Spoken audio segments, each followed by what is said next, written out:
আসসালামু আলাইকুম এভরিওয়ান, কেমন আছেন? আশা করি ভালো আছেন। আলহামদুলিল্লাহ আমিও ভালো আছি। আজ একটা অন্যরকম খাবার তৈরি করতেছি। এই যে গাছের বড়ি দিয়ে আমরা বড়ি লাগারও বলি, আবার বড়ির আচারও বলি। আর সাথে দিব আম। এই যে নতুন আমের আমশিও বলি, আমের খলিও বলি, বা অনেকে আমের শুটকি বলে। এই দুই রকমের দিয়ে একসাথে লাগার দিব। সাথে দিব মিষ্টি জিরা বা মৌরি বলে, ওইগুলো দিব সাথে, আর চিনি দিয়ে বানাবো লাগারটা। কিভাবে বানাচ্ছি আপনাদের সাথে শেয়ার করতেছি। এখন এগুলো ভালো করে পরিষ্কার করে ধুয়ে নিই, তারপর আবার আপনাদেরকে দেখাচ্ছি। বড়িটা সুন্দর করে পরিষ্কার করে ধুয়ে নিয়েছি। নিজেদের গাছের বড়ি তো কি সুন্দর কালারটা দেখুন। এখন বড়িটা গরম পানিতে সিদ্ধ করে নিচ্ছি। এখন এই যে আমের খলিগুলাও, এই যে নতুন আম গাম থেকে পাঠাইছে বড় বোনে, আমের খোলেগুলো দিয়ে পরিষ্কার করে নিয়েছি। দুই রকম দিয়ে লাগারটা দিব। আর মিষ্টি জুড়া গুলাও তাইলা এই যে পাড়াত বাইটটা গুঁড়া করে নিচ্ছি।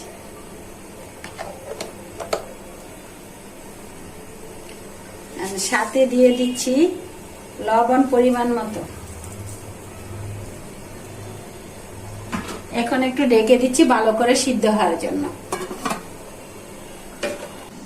তো বোনেরা দেখি সিদ্ধ হয়েছে কিনা।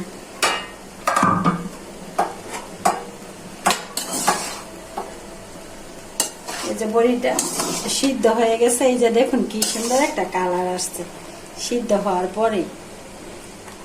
এখানে সাথে দিয়ে দিচ্ছি, সেন্টটা কত ভালো লাগতেছে, তেজপাতা দিয়ে দিচ্ছি, চিনি, কারণ বড়ি আম টক, এটা মিষ্টি লাগা দিন তো, তার জন্য চিনিটা একটু বেশি লাগবে।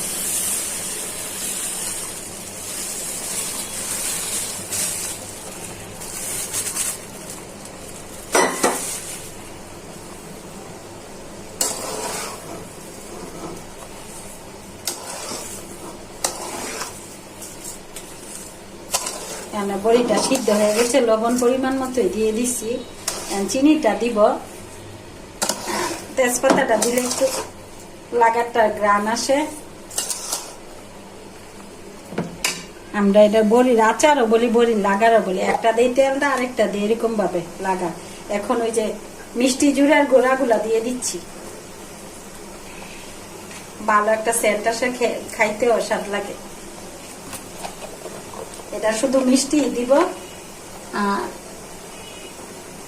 আরেকদিন বড়ই দিয়া চিনি দিয়া গুড় বাজিটা দিয়ে একটু মরিচ গুঁড়া করে দিব। ওইটা একটু জাল মিষ্টি বানাবো।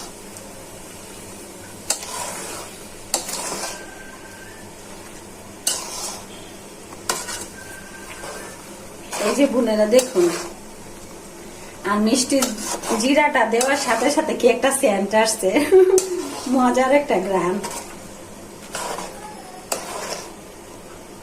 আর যে আমের খড়িগুলা একবারে নরম তুলতুলে হয়ে গেছে, খাইতে সেই লাগে। এখন গরম তো, আর গরমের সময় মিষ্টি টক, বেশি মিষ্টিও না, মানে মিষ্টি দিচ্ছি কিন্তু টক টক, তো খাইতে অনেক স্বাদ লাগে দুপুরবেলা এগুলা খাইতে। এগুলা দিয়ে কাঁচা আমের ভর্তা বা পেয়ারের ভর্তা সাথে এগুলো দিয়ে মাখাইয়া খাইলে সেই স্বাদ লাগে। আর আমি এই সিজনে এগুলো বানিয়ে রেখে সারা বছরই খাইতে পারি।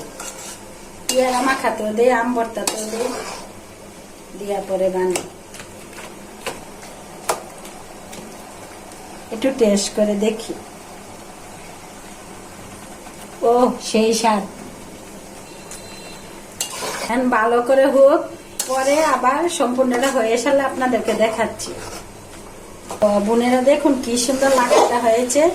আর মৌরি বা মিষ্টি জিরা, গুয়া মৌরি যেটাই বলুন না কেন, ওইটা দিলে দ্বিগুণ স্বাদ বাড়ে।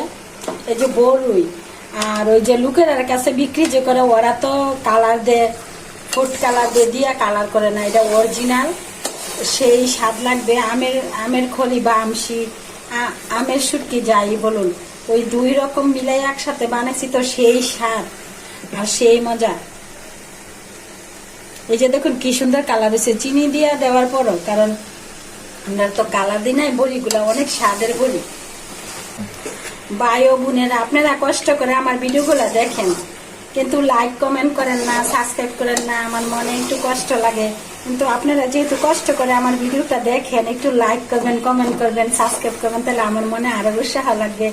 আর আপনার একটা সাবস্ক্রাইব মানুষের জীবনটা পাল্টে দিতে পারে। বোনেরা, সিলভারের জিনিসে থাকলে তো কেলাই উঠে, এখন একটা প্লাস্টিকের বুলে পলিথিন দিয়ে এটা ঢেলে নিব ঠান্ডা হওয়ার জন্য, না হয় কেলাইয়ে তিতা হয়ে যাবে। তো বোনেরা, এই পলিথিনটা এরকম ভাবে দিয়ে প্লাস্টিকের কোনো কিছুতে রাখলে তাহলে কেলাই উঠে না, স্বাদটা ঠিক থাকে। আর যদি সিলভারের মধ্যে রাখি কেলাই উঠা পরে তিতা হয়ে যাবে। এই যে দেখুন আমি রাখতেছি, আর এটা 2-3 বছর রাখতে পারবেন নর্মাল ফ্রিজে, বক্সে বইরা। এটা তো সিরকা দেওয়া হয় না, এটা লাগা, তার জন্য সিরকা দিই না। আর সিরকা দিলে এমনিতে রাখা যায়, নর্মাল ফ্রিজে রাখবো, সারা বছর খাওয়া যাবে, কিচ্ছুই হইব না। তো বোনেরা, ভালো থাকবেন, সুস্থ থাকবেন, আমার ভিডিওগুলো বেশি বেশি দেখবেন, লাইক করবেন, কমেন্ট করবেন। আল্লাহ হাফেজ।